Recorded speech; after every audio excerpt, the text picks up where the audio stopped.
αμήχρονο, αυτό θέλω να μου απαντήσει. Ο Καρεμπέ ήταν άρχοντας στο κέντρο. Ναι. Ναι. Στο δεύτερο αμήχρονο γιατί έπεισε ο Καρεμπέ? Εσύ την ξέρεις την απάντηση? Ναι. Για πες. Γιατί έβαλε τον Τζοβάνι μας? Α, και δεν τα πάνε καλά, Δεν ξέρω. Μήπως έχουν κόντρα? Ναι, έχουνε κόντρα. Άντε γεια. Ρε Καραγκιόζάκο.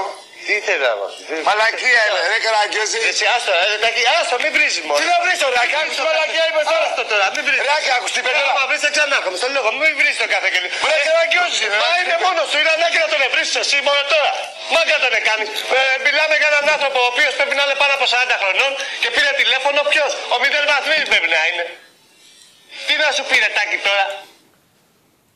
Σε κουρδίζει ο κάθε Καραγκιόζης. Τι να κουρδίσει μόνο μαλάκας τώρα. Έλα, μην βρίζεις δε Τάκη, σου λέω, μην την κάνουμε την εκπομπή τώρα, σου λέω, μην βρίζεις, τον λόγο μου δεν Ρε θέλω να σου πω να κάτι. Μάγκες, εγώ επειδή τώρα είμαι και αλλού, γιατί έχω ξεφύγει τώρα, όχι ξεφύγει από τα σημερινά.